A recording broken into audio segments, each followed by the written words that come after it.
Какво може да упражняваме в началото? Дясната ръка, палеца застава на 6-та струна за опора. И след това тези два пръста, показалеца и средния, дърпат първа струна.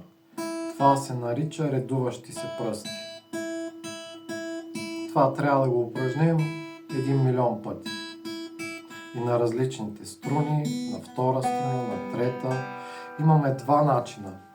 Апояндо, което значи опиране, т.е. когато дръпнем с пръста, той се опира в втората струна. Ако дърпаме първата струна, пръстът се опира във втората струна. Така звука е по-силен и до някъде малко повече стабилност имаме. Това е хубаво да упражним.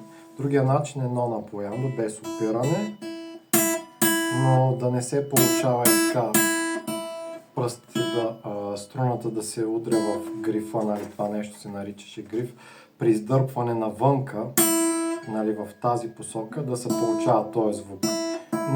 Използва се и той, но не постоянно.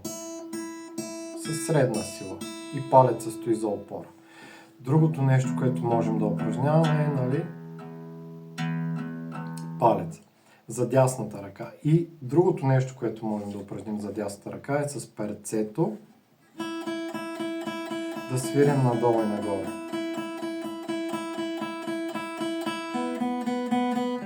На различните струни има малка разлика. Сега упражнение за лявата ръка.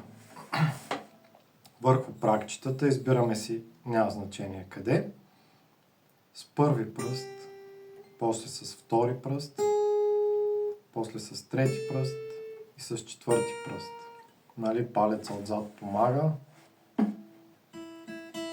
в средата на грифа, за да можем да имаме сила с върха на пръстите.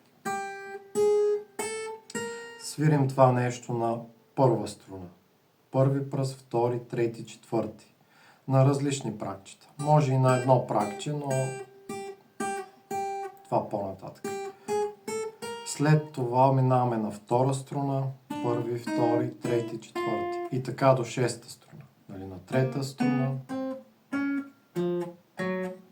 За да придобиваме усет към инструмента.